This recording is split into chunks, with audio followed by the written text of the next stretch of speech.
DIY の電動工具はこれ。今回は定規型のクランプなんですけども、これを簡単に作る方法を紹介してます。こうですね。ここは移動します。でこうです。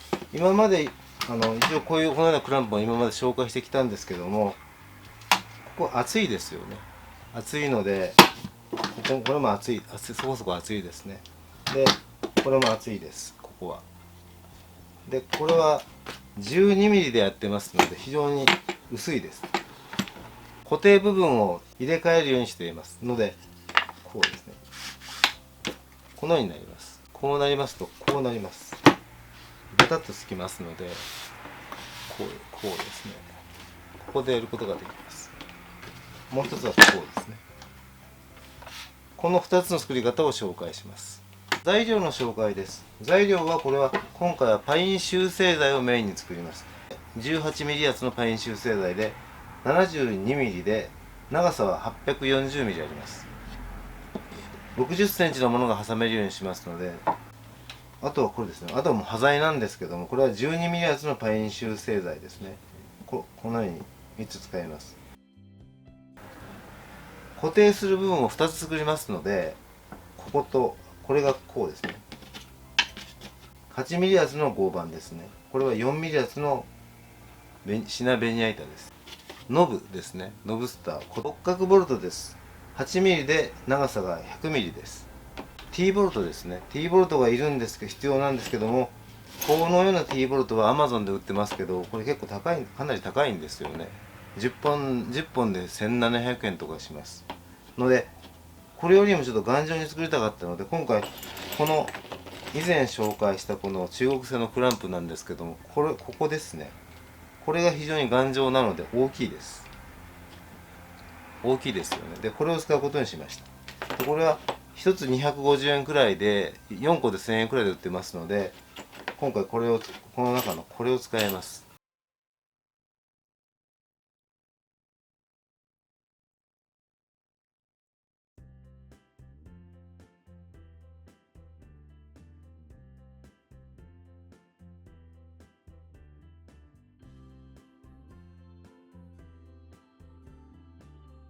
では、レールの溝を加工していきます。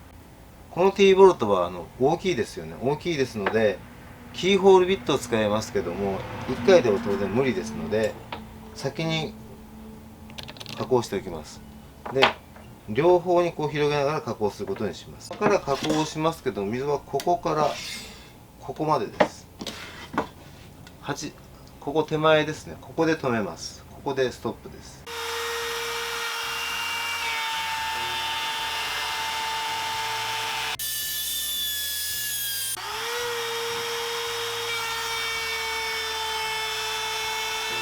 今キーホールビットに交換しました。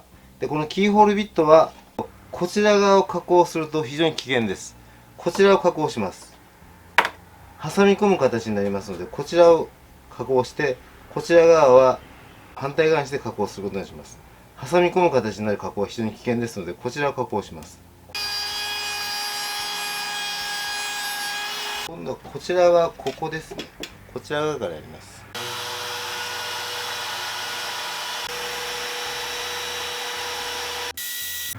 このような形で入るかどうか確認しておきます。こうです。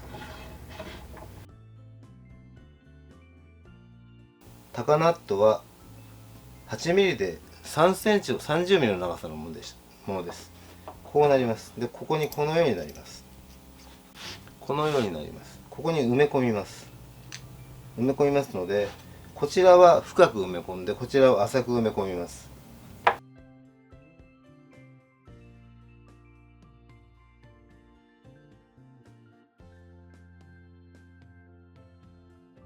ミリで8ミリの深さの穴を中央に加工します。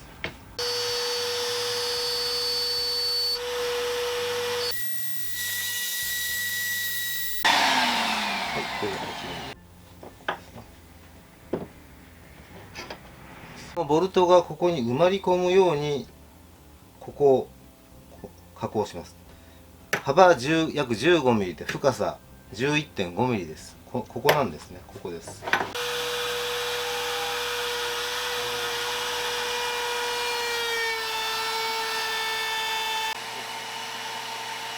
これが入るように角のみでやります。こうですね。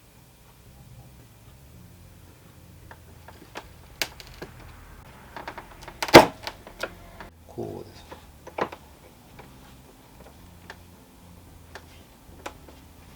こうです。はい。こうなりますので、こちら側を加工します。2.5 ミリの深さで、幅はそうですね、12.7 ミリぐらいでいいと思います。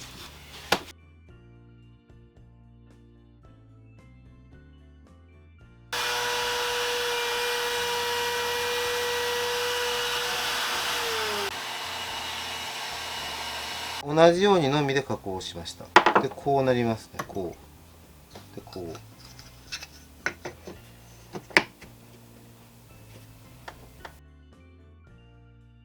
加工しやすいようにここが長くしてましたけども、今切ってきました。これ必要ありません。で、こうなります。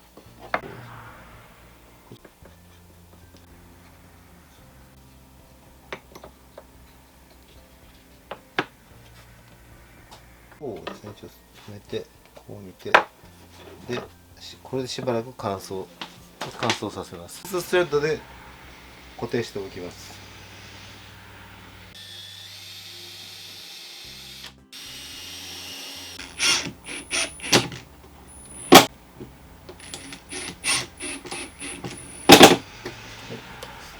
できました。ではこの部分ですね、ここにこう入ります。ネジの頭が15ミリほど入るようにしますので、ここを深さ8ミリで15ミリほど溝を加工します。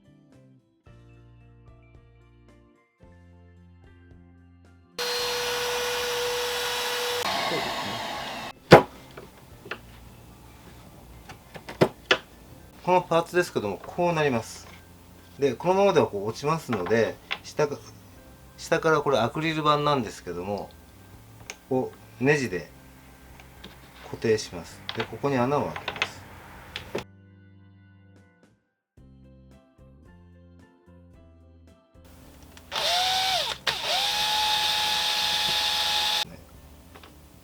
こうです。ナットです。六角ナットですね。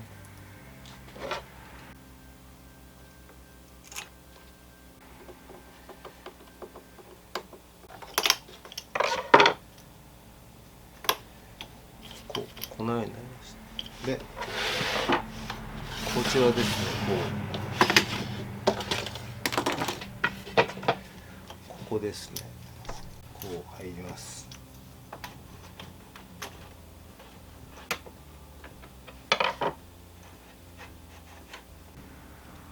で、こう。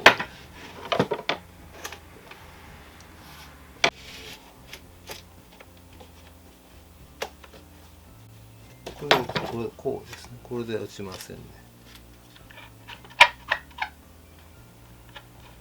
固定ネブを取り付けます。これなんですけども、で、これはこちらとこちらと2個、これは以前作ったものですけども、これはこの状態でも使えます。これはベタッと置く状態でこれを使います。で、今はこれノブでやりますので、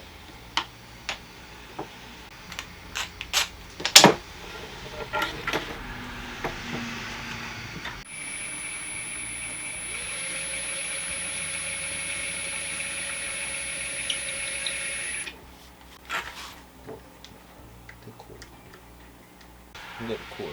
すね。こちら側のストッパーですね。これ移動式のストッパーなんですけども、2枚重ねにして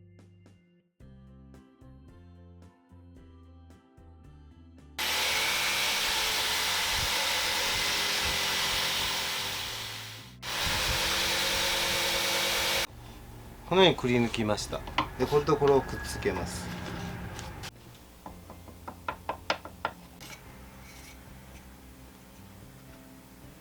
で、これで乾燥させます。では使用するネジをグラインダースタンドで切ります。以前紹介したグラインダースタンドです。非常に安全に使うことができます。で、長さを私測ったんですけど、長めのものは上から 50mm のところで切ります。この中に収まるものは実寸で調べて、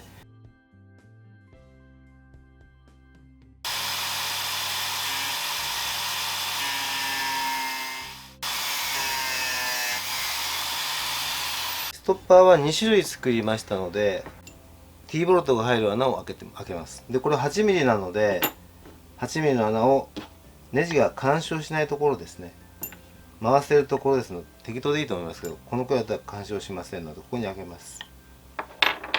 ちょっと 8.2mm ぐらいあります。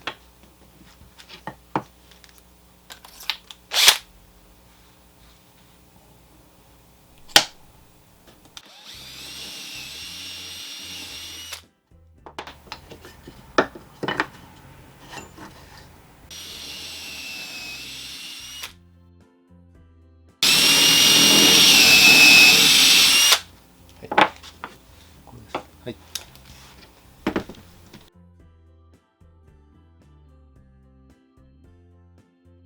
一応このようなレールですね、こういうものを作りました。貼り付けました。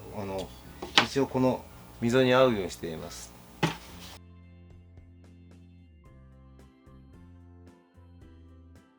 グラインダーで切ったものですね、こう入ります。レールは飛び飛びにしています。こうですね、飛び飛びになっています。でこうですね、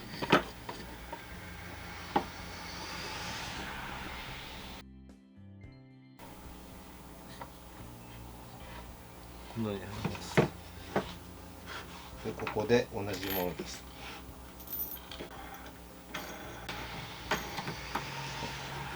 このようになりますね。でこうです。こうですね、挟みます。こうですね、こうして、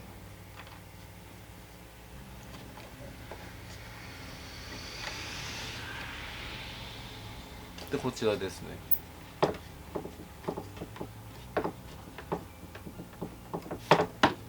ギュッギュッと、これでも固定ができます。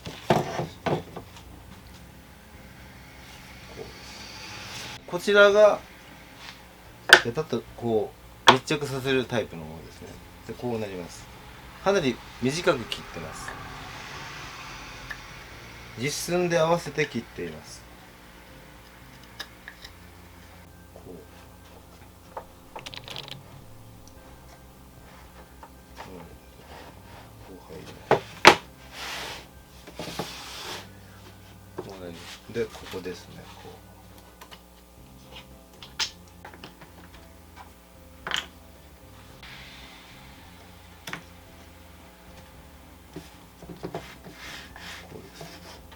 ここでこうね、ここを六角ボルトのままで使う場合はベタッと置けますので、このように置くことができます。で例えばこれが 18mm 厚です。こうですので、こうできます。こうできます。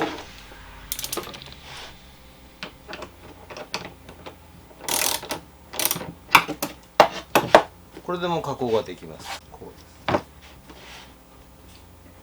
で今これは 18mm 厚ですけども、薄い材でもできるように 12mm でやってますので、これは 12mm 厚です。こうですね。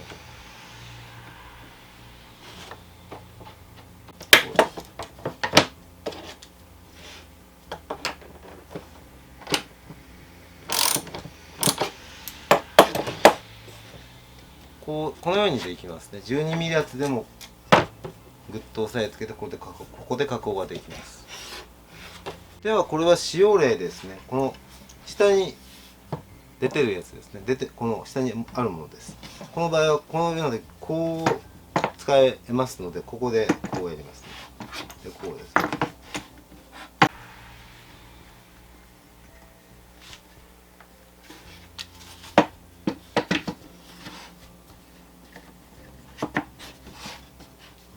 ここですね。でこれでもう動きませんよね。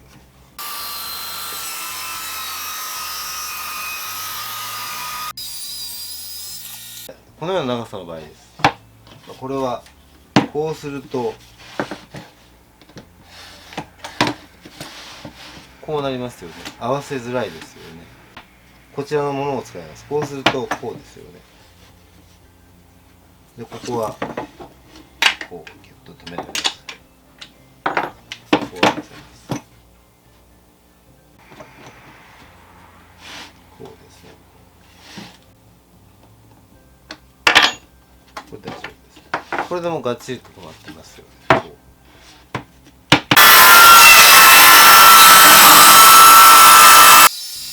う以前動画で紹介した丸のこ名人という丸のこガイドですけども、これも下が出っ張ってないのでこういうところでも使えます。こちら側はここではこう使えませんよね。でこれでやってみます。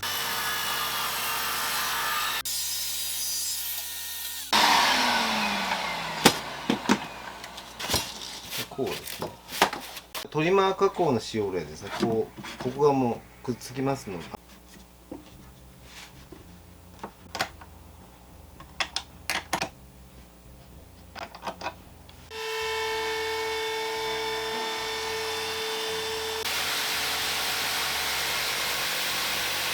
では今回はこのバークランプですね。クランプ型定規を作りました。移動式のストッパー部分は2つ作ることによってこうペタッと置くこともできますし、このように置くこともできるという作り方をしました。今回はこのクランプ型定規の作り方の紹介でした。ありがとうございました。